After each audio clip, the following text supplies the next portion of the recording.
And we're going to start with an opening conversation, which is a very timely one indeed, using deep learning to better understand molecules. And for many of you, well, this headliner needs not much of an introduction. A familiar face, a renowned Dutch scientist who's been giving me lessons in Dutch of how to pronounce his name. We decided it wasn't going to be Marx, it was going to be Max, but with the emphasis on the Welling, but Welling. Please welcome to the stage Professor Max Welling, the distinguished scientist from Microsoft Research Chair of Machine Learning University of Amsterdam. Please give him a very warm welcome to the stage.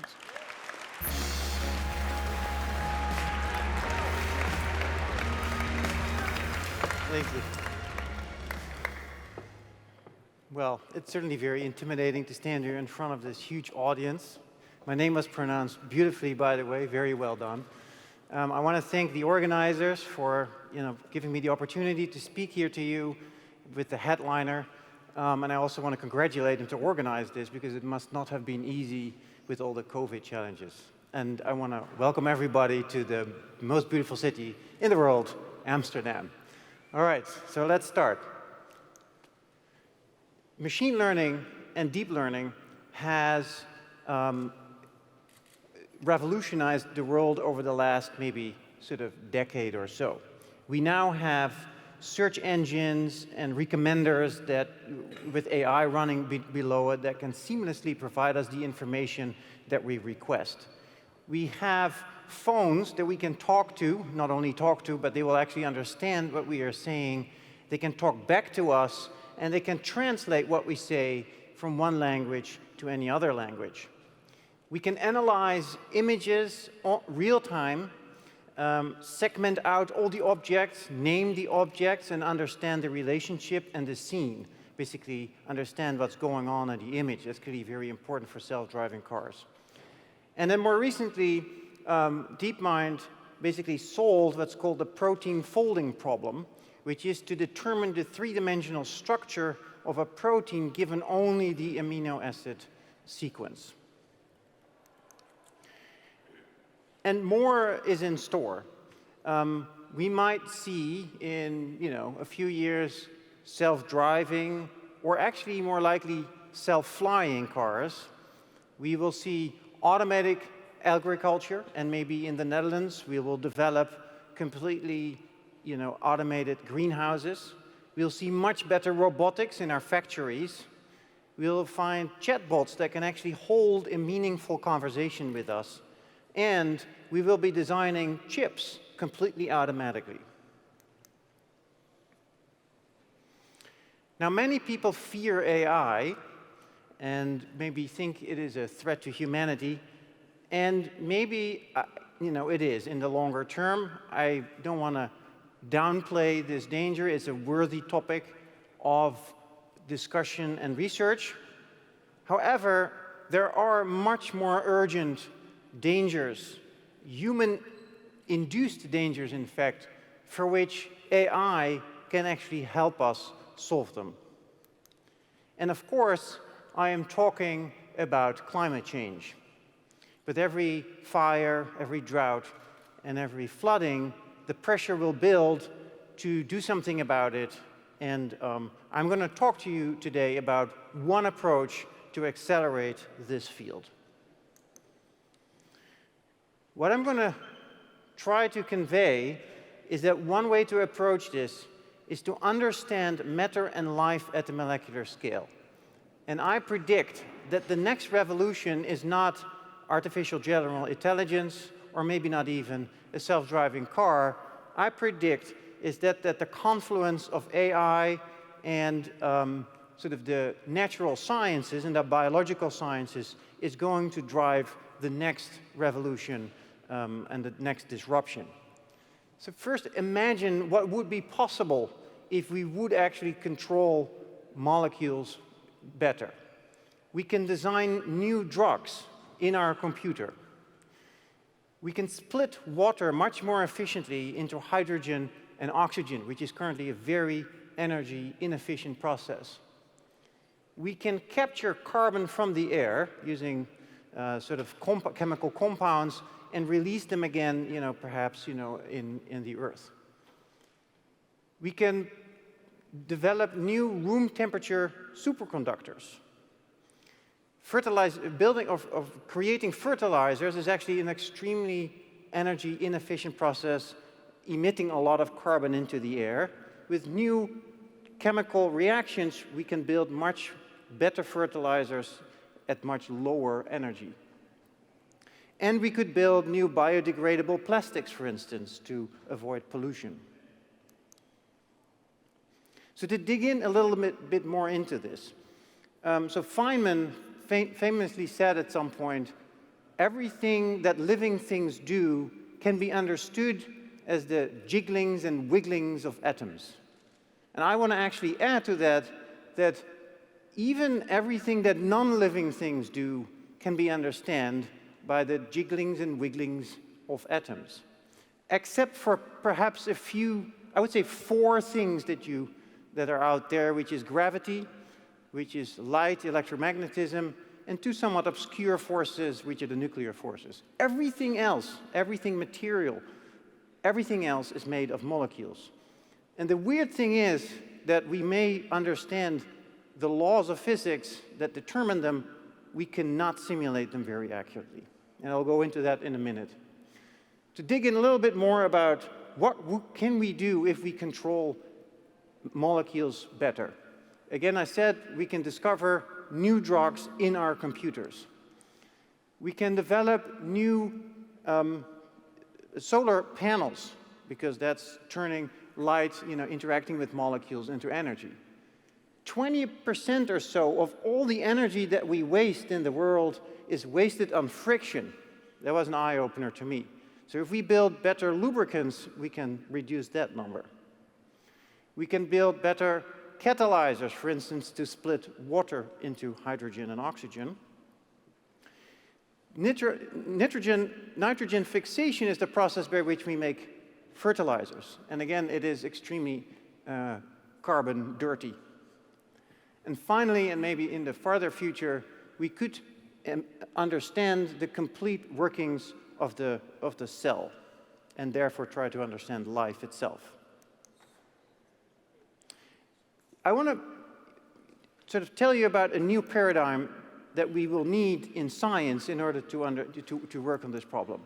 And in order to do that, I will first talk about what is the progression of the design of airplanes. So in the first era, basically, people built airplanes, and they tried it, and they flew them, and then if they crashed, they tried again. Then people built air tunnels, wind tunnels, in which they built little models, and they tried them out in the wind tunnels. It's data-driven modeling. They were creating, getting data out of that process and using that to get better. Nowadays, people will actually design new airplanes completely in computers. Of course, they will still test them, but most of the process is actually in silico. And the computational complexity of this process, of course, balloons if you go to the right. Now, the same thing is happening in molecular dynamics, in molecular design. The first thing you can do when you want to design a new drug is just try 1,000 things in your lab. Now we're collecting a huge amount of data, and we are trying to use that data to create better drugs and materials, but we are at the verge of an era where we're going to do everything in silico. And again, we will need a huge amount of computer power to do that. I argue that we will need to build ourselves something of a new microscope. Now, the particle people at CERN, they have their own huge microscope, which is the Large Hadron Collider, where you can see here the huge detector. It's as large as a building, and this little thing there in the middle is where the particles will collide. The astronomers have their own massive instrument here, which is the SKA telescope, which is distributed across Australia and South Africa, and collectively measures radio signals from the sky. What we need is a telescope that is basically built out of a huge grid of computers. We need large-scale self-learning simulations on modern supercomputers in order to search and look into the details of molecules. And here's my only equation for the day. Molecules look extremely simple at the surface of it. We can build these little graphs, there's some little bubbles, you know, and there are some forces on these bubbles, and you just move them using what's called Newtonian dynamics. We already know these equations since the 17th century, but it's deceptive, because in order to compute that little term there with the U inside, you need to solve quantum mechanics. And to solve quantum mechanics, a colleague of mine at Microsoft, Matthias Treuer, actually proved that this is an NP-hard problem. That basically means, in layman terms, for large molecules, you have no chance on a classical computer to actually solve that. Now, on a quantum computer, things might look better because quantum computers are inherently quantum, and so they can actually simulate quantum processes, but they might still be 10 years out or so. And climate isn't really waiting for us. What are the key challenges in molecular simulation? The first one is that we need more accurate simulations. As I already told, we need to basically solve quantum mechanics in order to compute the forces, and that's very difficult. The other one is we need faster simulations. Nature wiggles at a time scale of 1 femtosecond. That is a millionth of a billionth of a second. Now, our computers are not going that fast. And so we will have to speed that up by basically shortcutting and predicting what will happen, many time steps in the future. Basically, we will have to speed up 1,000 billion times using smart machine learning algorithms. And we want to look at much larger simulations, much larger problems with hundreds of millions or billions of atoms, really, or in a molecule. So here's some of this scale at which people are currently doing, simulations. It's the Gordon Bell Prize in 2020. They looked at a so-called MD simulation with about 300 million atoms. They used 27,000 GPUs in order to do that simulation. And those are the fastest V100 GPUs available. That is a massive, massive computation.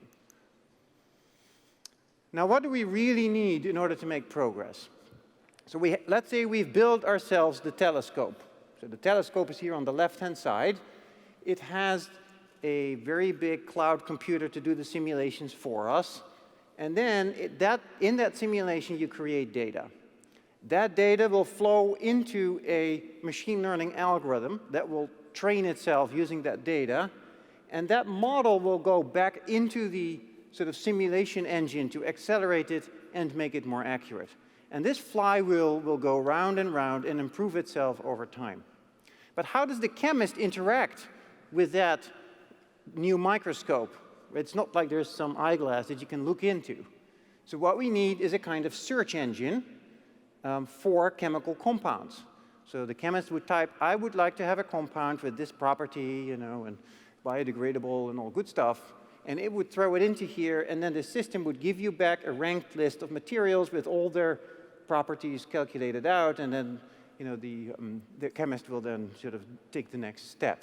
All of that is driven by a so-called reinforcement learning engine, which is also improving itself, which is basically figuring out where to put the computation. Are we doing a very accurate computation with a very high cost, or are we going to do a very fast but much less accurate computation? So that's going to be a new search engine, for chemicals, for searching through chemical space. All right, let's slowly wrap up. The eons of, innovation are labeled by the materials that we have used in that eon. We have the Stone Age, then the Bronze Age, the Iron Age. Then we stopped calling it age, but there came steel, aluminum, titanium, glass, plastic, etc. That's still a tiny fraction of all the materials that you can make. Now imagine that with a search engine like that, you can simply make any material with any desired properties. My prediction is that we would be looking at a kind of Cambrian explosion of new materials. And I think we are pretty close to making real progress on this problem. Why do we have to do it now? Well, there is a convergence of a number of really important technologies. First of all, science. Condensed matter physics, computational chemistry, and molecular biology have converged to a point that they have a deep understanding of this field. The modeling tools have also progressed very, very fast. Computational science on large supercomputers, machine learning and deep learning, as I talked about, and in the future, quantum computing is also going to make an impact on this problem. And of course, there is the pull from the societal applications that will be increasingly important. We will be able to build new vaccines for the new pandemics. We will be able to build new antibiotics against resistant bacteria strains. And of course, we want to build green technology to fight climate change. And why do we have to do it here? Well, in Amsterdam, we have a really great ecosystem of computational chemists, of quantum computing, of AI and physics. And Microsoft has decided, because of these reasons, to start a research lab exactly on this topic in Amsterdam. I think we are in for some really exciting times. Thank you.